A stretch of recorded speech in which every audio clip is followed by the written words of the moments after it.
It was a crisp, sunny October afternoon, and Benjamin Thomas and Melinda Potter were visiting the Bramblewood Zoo.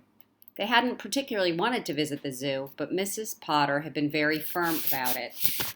Daddy has been working extremely hard, she had said, and I think he needs an afternoon of peace and quiet. Here's some money. I suggest you go to the zoo. There was no arguing with Mrs. Potter in this mood. So the three children had dutifully taken the bus from the stop at the corner of their street and had ridden through the pretty university town of Bramblewood as far as the zoo. Although it was the end of October and very cold, the sun was shining brightly from an unusually clear sky. Only a few clouds on the horizon gave a hint of possible rain. Late autumn leaves blew along the pavement and rolled in through the main gates of the zoo, as if inviting the children to follow. On this lovely Sunday, the place was crowded with visitors, and there were popcorn sellers, balloon vendors, and a man pushing a yellow cart piled high with toys. Children yelled happily as they scampered to the rides and to the animal cages. In spite of their early reluctance to venture out, Benjamin, Thomas, and Lindy had to admit now that they were there that the zoo didn't seem a bad place to visit after all. I want to see the tigers, Tom announced. I want to see the donkeys and the ducks, countered Lindy. Donkeys and ducks? Tom scoffed. Anyone can see a donkey or a duck, and you don't just have to go to the zoo for it. That's just a waste of time. I know, Lindy replied. I just feel like seeing a donkey and a duck today. I don't know why. Oh, look, if we were going to spend the afternoon trailing around, look at the animals like that. Well, we're not, Ben interrupted firmly. He was used to his younger brother and sister squabbling with each other. We're going to see the elephants first, because I'm the oldest and I'm in charge. Come on. The children visited the elephants and then the lions and the tigers. They slowly moved on to see the llamas and leopards and rhinos and reindeers, crocodiles and hippopotamuses, and brown bears and polar bears. They watched the performing seals, and Lindy saw 3 ducks and 12 penguins, which made her very happy. Tom suggested that they visit the aquarium. They wandered through the dim corridors whose only light came from the many illuminated tanks in which turtles, sharks, eels, and other underwater creatures were to be seen. It was gloomy and damp inside. Lindy was very glad when Ben chose to go to the reptile house, but she clung tightly to his hand as she gazed at the cobras and rattlesnakes and a giant python.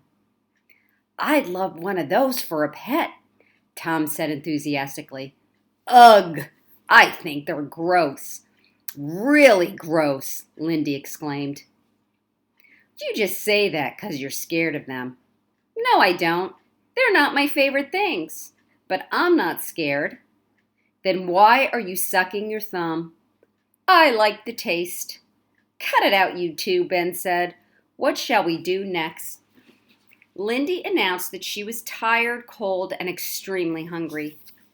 The children bought a bag of delicious, sticky-looking donuts and 3 cups of hot, sugary chocolate. Carefully, they carried the steaming mugs to a bench that caught the late afternoon sunshine and which was close to a fenced yard containing 2 large, disdainful-looking giraffes. Lindy had no sooner sat down than one of the giraffes spotted the donut she had in her hand and immediately undulated toward her on spindly legs, looking as though his knobby knees would buckle beneath him at any moment. The animal lifted his long neck over the wire netting and brought his face to within inches of Lindy's, just as she was about to take a large mouthful of her donut. The giraffe and the child gazed at each other with serious concentration for a moment. Then Lindy solemnly said, "No," and moved herself and her donut farther along the bench out of the giraffe's way. "That's really an extraordinary animal," mused Ben as he watched. "Imagine being born with a long neck like that. Imagine being able to reach the tops of trees quite easily." "I'd like that," said Tom. "You could see the world from up there." "I like giraffes a lot." Lindy spoke with her mouth full. "If you could have any animal out of the zoo, which one would you like to take home?" Ben suddenly asked. "The python." Tom spoke without hesitation. "Gross," said Lindy. "I'd have a penguin."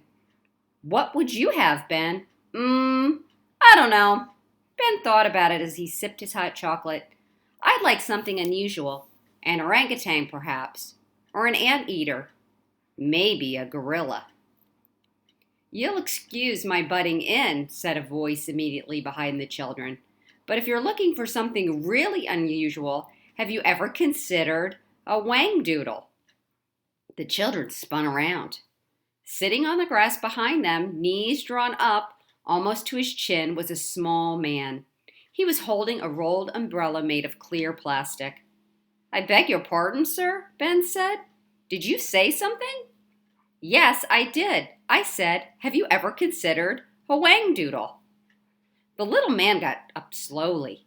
He had a round, cheerful face with bright blue, sparkling eyes, and the few hairs still growing on his balding head were long and gray and flying in all directions. He wore an old brown sports jacket and a blue check shirt with a purple, yellow spotted scarf tied in a casual bow. He had shabby brown trousers and old but highly polished shoes. Ben said, "Excuse me, but I don't think I've ever heard of a whangdoodle, sir." The remarkable looking gentleman smiled, leaned on his umbrella, and crossed one small foot over the other. "That's not surprising. It's an extremely rare creature. In fact, I believe there's only one left in the whole world." "What does it look like?" Tom asked. "Well, now, I've not actually seen the whangdoodle myself," countered the stranger, "although I do hope to see one day." "Then how do you know about it?" Lindy wanted to know. "Ah, that's a long, complicated story," he replied. "Here we are chatting away, and I don't even know your names." Tom tugged at Ben's sleeve. He was suspicious of the stranger and wanted to warn Ben that they should be leaving immediately and heading for home.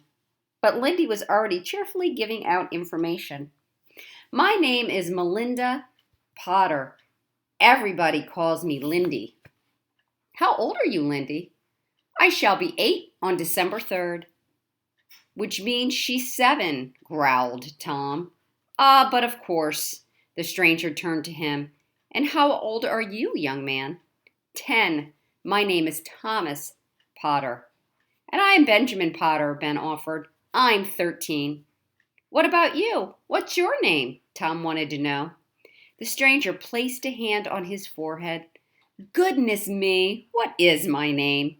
It seems to have escaped me for the moment." Lindy giggled. Tom nudged Ben hard and jerked his head as though to say, "Let's get out of here." "But it's really of no importance," continued the man.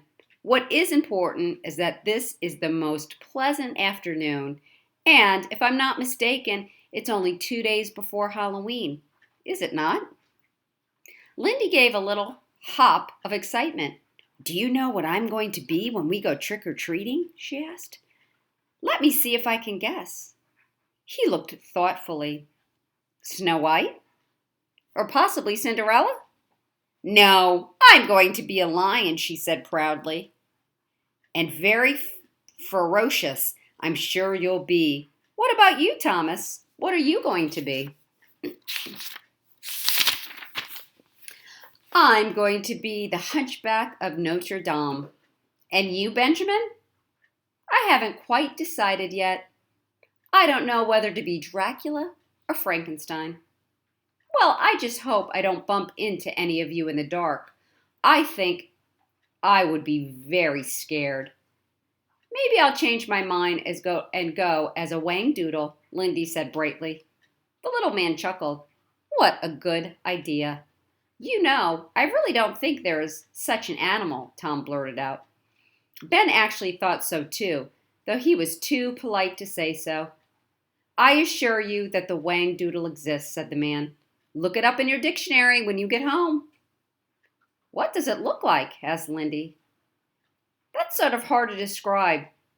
It's a little like a moose, or a horse perhaps, but with fantastic horns, and I believe it has rather short legs.